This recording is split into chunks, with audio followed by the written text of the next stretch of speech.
যারাই নিষেধ করেছিল, কোরআনের ময়দানকে স্তব্ধ করে দেওয়ার পরিকল্পনা করেছিল, যারা আলেম ওলামাগুলো কোরআনের হক কথাগুলো মাঠে ময়দানে বলার সিদ্ধান্ত করেছিল, তাদের কণ্ঠগুলোকে যারা স্তব্ধ করে দেওয়া শুরু করেছিল, ওরাদেরকে শিক্ষা গ্রহণ করতে হবে। যেই গরম পানিতে শক্ত জিনিস নরম হয়, সেই গরম পানিতে নরম জিনিস আবার শক্ত হয়। ঠিক একই অবস্থা আল্লাহ রাব্বুল আলামিন তাদেরকে নাস্তে নাবুদ করে বাংলার জমি ছেড়ে করেছে। কথা বলেন ঠিক কিনা? তানে ওই নামের ওই গান শোনা যায়, ওই নামের ওই গান শোনা যায়, হলে যে পাগল পারা। লা ইলাহা ও লা ইলাহা লা ইলাহা লা ইলাহা ইল্লাল্লাহু মুহাম্মাদুর রাসূলুল্লাহ। সকলে বলছি সাল্লাল্লাহু আলাইহি ওয়াসাল্লাম। আমার প্রিয় ভাইরা, যে কথাটা আপনাদের শুরুতেই বললাম যে এখন মুসলমানদের প্রতিটা ঘরে ঘরে আনন্দের জোয়ার বয়ে যাচ্ছে। আমরা 5ই আগস্টের পর থেকে মুসলমান একটা যে জিনিসটা ফিল করতেছি, আমাদের প্রতিটা বাড়িতে মনে হচ্ছে যে ঈদের দিন বয়ে যাচ্ছে। কথা বলেন ঠিক কিনা? এর কারণটা হচ্ছে একটাই, শুধু আমরা কোরআনের হক কথাগুলো বলতে পারতেছি, এই কারণে আমাদের সবার মনে একটি করে আনন্দ জেগে আছে। কথা বলেন ঠিক কিনা? মুসলমান কথা তো বলতেই হবে। আমার প্রিয় ভাইয়েরা, আমরা যখন গতবার এই জায়গায় মাহফিল করি, আমরা যে প্রধান বক্তা নিয়ে এসেছিলাম তাকে হক কথাগুলো দেওয়ার জন্য নিষেধ করেছে যে আপনি হক কথা বলতে পারবেন না, তাফসির করবেন, কেচ্চা কাহিনী যেগুলো আছে এগুলো করে চলে যাবেন, কোনো রাজনীতিক কথা বলবেন না। আমার প্রিয় ভাইরা, সেই দিন আর এই দিন কিন্তু নাই। আচ্ছা বলেন, যে গরম পানিতে নরম জিনিস শক্ত হয়, কি হয় বলেন তো? গরম পানিতে কি হয়? নরম জিনিস শক্ত হয়। আবার দেখেন, শক্ত জিনিস কিন্তু আবার ফির গরম পানিতে কি হয়? নরম হয় কি হয় না? এটা কি বানিয়ে বললাম? তাহলে এখান থেকে বুঝতে হবে। আমার প্রিয় ভাইয়েরা, আসুন কোরআন থেকে আলোচনা হবে। জমিনটা কার? কার জমিন বলেন তো দেখি? আল্লাহর জমিন। আপনার জীবন, আপনার মরণ, আপনার হায়াতের মালিকটাকে। তাহলে ইনশাআল্লাহ যতটুকু সময় এখানে পাবো ততক্ষণ পর্যন্ত আল্লাহর কোরআন থেকে কোরআনের হক কথাগুলো বলার চিন্তা ভাবনা ইনশাআল্লাহ করে যাব, আপনার যদি একটু উঠা বসা না করেন ইনশাআল্লাহ। তা শুরুতেই আমরা সেই মহান আল্লাহ তাআলার কাছে শুকরগুজার করতে যাচ্ছি যে আল্লাহ রব্বুল আলামিন হাজার হাজার লক্ষ লক্ষ কোটি কোটি মানুষের মাঝ থেকে আপনাকে আমাকে যাচাই করে বাছাই করে সিলেক্ট করে এরকম একটি দুনিয়ার জান্নাতের বাগানে আসার বসার তৌফিক দান করলো। এজন্য আমাদের মুখে যত শক্তি আছে, বুকের শক্তিগুলো মুখের কাছে নিয়ে এসে আমরা উচ্চ স্বরে একবারে বলতেছি আলহামদুলিল্লাহ। আমার প্রিয় ভাইরা, এই আলহামদুলিল্লাহ লিখতে গিয়ে অক্ষর আসে 8টা। কয়টা অক্ষর আসে বলেন তো দেখি? 8টি অক্ষর আসে। জান্নাত হচ্ছে একটি, কিন্তু জান্নাতের দরজা কয়টি বলেন তো দেখি? 8টি দরজা। আল্লাহ তাআলা বলল, যেই সমস্ত গোলামেরা, যেই সমস্ত বান্দারা তাদের পবিত্র জবান দিয়ে একবার আলহামদুলিল্লাহ পড়ল, আমি আল্লাহ রব্বুল আলামিন এই বান্দাগুলোর উপর খুশি হয়ে জান্নাতের 8টি দরজা তাদের জন্য খুলে দিলাম। সকলে সুবহানাল্লাহ। তাহলে এটা কাদের জন্য? আপনাদের জন্য। কিন্তু যেই সমস্ত ভাইয়েরা রাস্তায় ঘুরে বেড়াচ্ছে, মেসেজটা কিন্তু তাদের জন্য নয়। যারা জান্নাতের বাগানে এসে বসেছে, মেসেজটা কিন্তু তাদেরই জন্য। মেসেজটা কাদের জন্য? আপনাদের জন্য। কিন্তু যারা এই যে রাস্তায় ঘুরে বেড়াচ্ছে, দোকানে আড্ডা পিটাচ্ছে, মেসেজটা কিন্তু তাদের এটা নয়। আমার প্রিয় ভাইরা, আমরা সেই নবীর প্রতি একবার সংক্ষিপ্ত দরুদ পাঠ করছি, যিনি সর্বকালের সর্বযুগের শ্রেষ্ঠ মহামানব, যার কাছ থেকে আমরা পেয়েছি মহাবিশ্বের বিস্ময় পবিত্র আল কোরআন। তার প্রতি একবার আমরা সংক্ষিপ্ত দরুদ পাঠ করছি। সকলে বলছি সাল্লাল্লাহু আলাইহি ওয়াসাল্লাম। সম্মানিত উপস্থিতি, সূরাতুল লুকমান আয়াত নাম্বার হচ্ছে 34। সূরাতুল লুকমান, যাদের বাসায় তাফসির আছে এটা খুলে দেখবেন, এখানে একটা শিক্ষণীয় বিষয় আছে। 34 নম্বর আয়াত। এই আয়াতে রসুল সাল্লাল্লাহু আলাইহি সাল্লামের একজন সাহাবী, রসুল সাল্লাল্লাহু আলাইহি সাল্লাম সবসময় খিদমতে ছিলেন, তার নাম হচ্ছে হারিস ইবনে হাফসা। কি নাম বলেন তো দেখি? হারিস ইবনে হাফসা। তিনি বলল, আমি দীর্ঘদিন যাবত রসুল সাল্লাল্লাহু আলাইহি সাল্লামের খিদমত করতেছি, আমি একটি প্রশ্ন করব রসুল সাল্লাল্লাহু আলাইহি সাল্লামকে। আমার ভাইয়েরা, হাফসা, হারিস ইবনে হাফসা রাদিয়াল্লাহু তাআলা আনহু, তিনি বললেন, আল্লাহর নবী, বিশ্ব নবী জনাবে মুহাম্মদুর রাসূলুল্লাহ সাল্লাল্লাহু আলাইহি সাল্লামকে আমি একটি প্রশ্ন করব। তিনি যে বিশ্ব নবী, সব সময় বলে যে কোরআন যত সমস্যা আছে সব সমস্যার সমাধান দিতে পারে কেবলমাত্র শুধুমাত্র আল্লাহর কোরআন। দেখি আমি কয়েকটা প্রশ্ন করব, আল্লাহর নবী, বিশ্ব নবী জনাবে মুহাম্মদুর রাসূলুল্লাহ সাল্লাল্লাহু আলাইহি সাল্লাম উত্তর দিতে পারে কি না। প্রথম নাম্বার প্রশ্ন, হারিস ইবনে হাফসা আল্লাহর নবী, বিশ্ব নবীকে জিজ্ঞাসা করলো, ইয়া রাসূলুল্লাহ, ইয়া হাবিবাল্লাহ, কিয়ামত কখন সংগঠিত হবে, কোন জায়গায় সংগঠিত হবে, কখন হবে, কোথায় হবে। প্রথম নাম্বার প্রশ্ন। আজকের যে আলোচনা যা আপনাদেরকে উপহার দিতে যাচ্ছি, প্রথম নাম্বার প্রশ্নটা হচ্ছে কিয়ামত কখন হবে, কোথায় হবে, কোন সময় সংগঠিত হবে। প্রথম নাম্বার প্রশ্ন। হারিস ইবনে হাফসা আল্লাহর নবী, বিশ্ব নবী জনাবে মুহাম্মদুর রাসূলুল্লাহ সাল্লাল্লাহু আলাইহি সাল্লামকে তিনি দ্বিতীয় প্রশ্ন করলো, ইয়া রাসূলুল্লাহ, ইয়া হাবিবাল্লাহ, আল্লাহ রব্বুল আলামিন যখন এই জমিনের মধ্যে বৃষ্টি বর্ষণ করে, কি করে বলেন তো দেখি?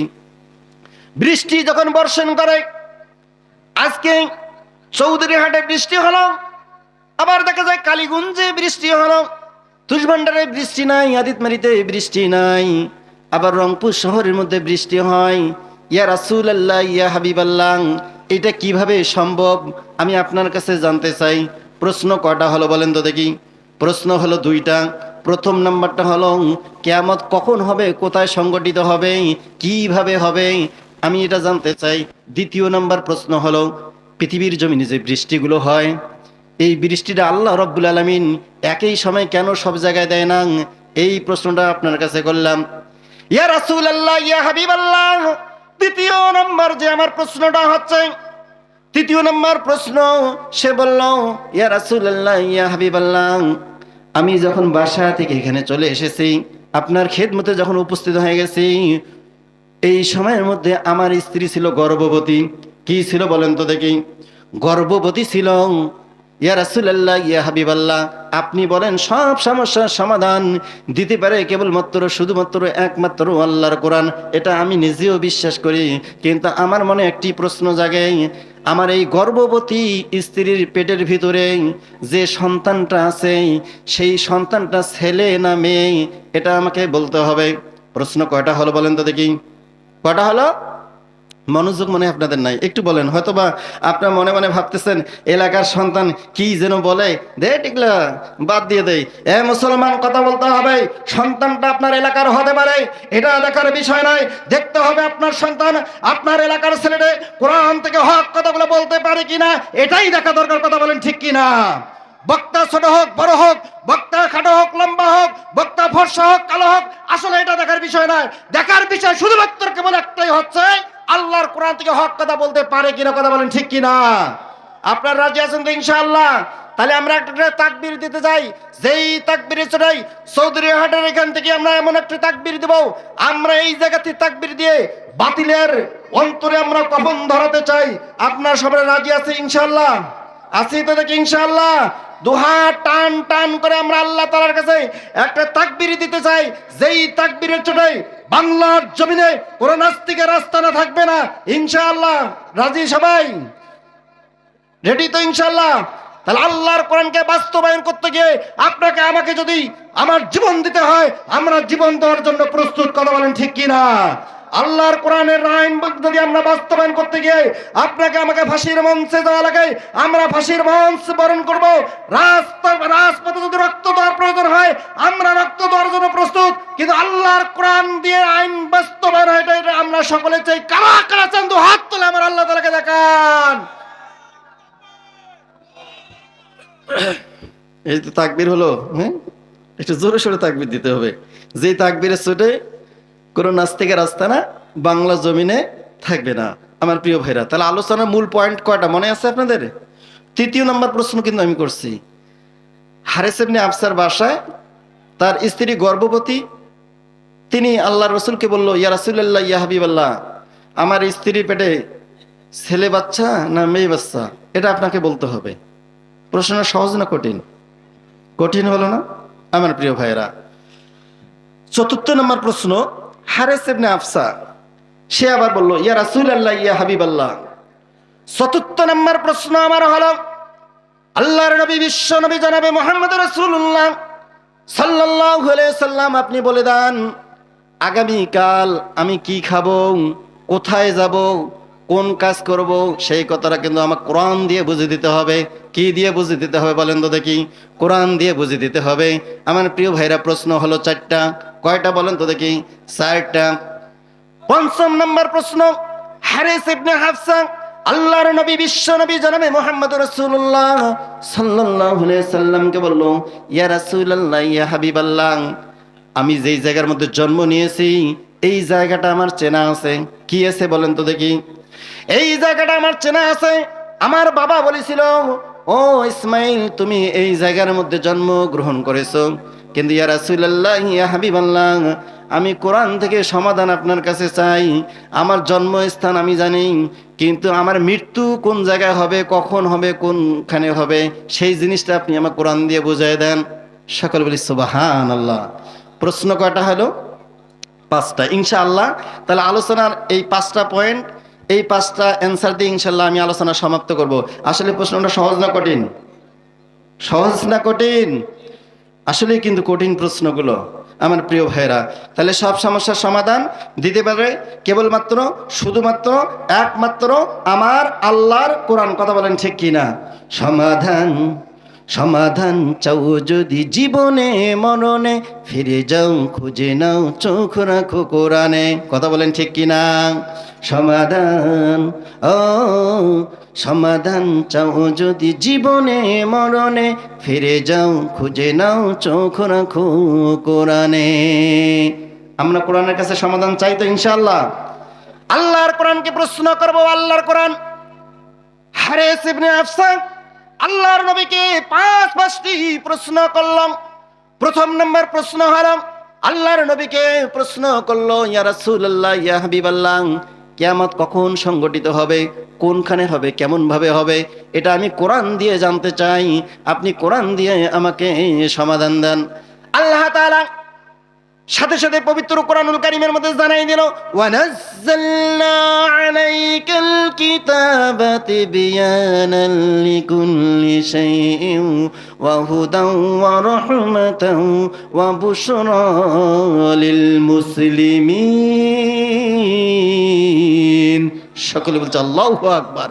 আল্লাহ তাআলা বলল, ও হারিস ইবনে আফসা, তোমার তো পাঁচটি প্রশ্নের উত্তর চেয়েছো আল্লাহর নবীর কাছে। পাঁচটি কেন? তুমি যদি 5 লক্ষ প্রশ্ন এই কোরআনের কাছে করো, কোরআন সাথে সাথে তোমাকে অ্যান্সার দিয়ে দেবে। সকলে বলি সুবহানাল্লাহ।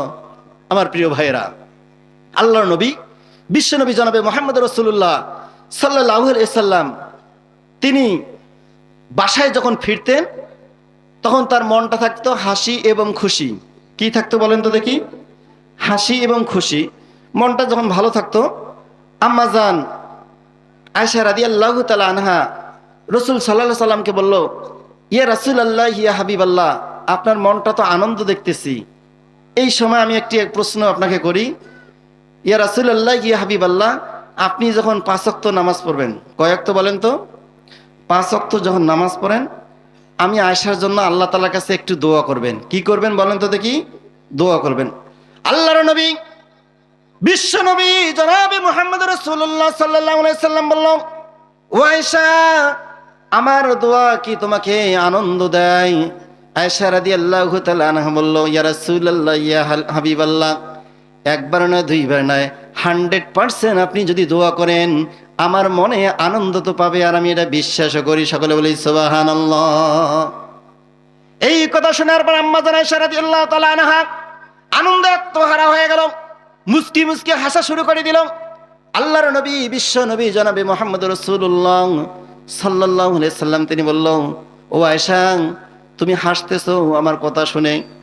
আমি তোমার কাছে তোমার যে প্রশ্ন করছো তুমি, আমি আল্লাহর কাছে দোয়া করব, আল্লাহ আয়েশার আগে এবং পিছনে যতগুলো অপরাধ আছে, যত গুনাহ করেছে, আল্লাহ তুমি আয়েশার সমস্ত জীবনের গুনাহগুলো মাফ করে দাও।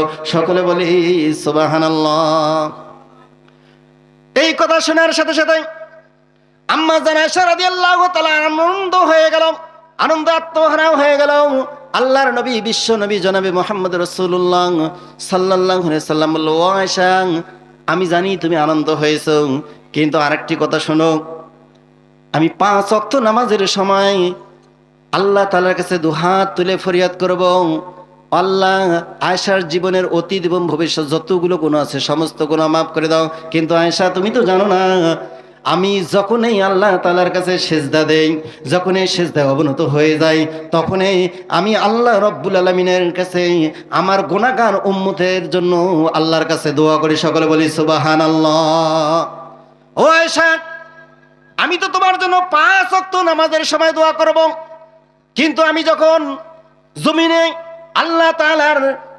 আমি আল্লাহ তাআলাকে সিজদায় যাব, যে কোনো মুহূর্তেই আমি রসুল তখনই আমার গুনাহগার উম্মতগুলোর জন্য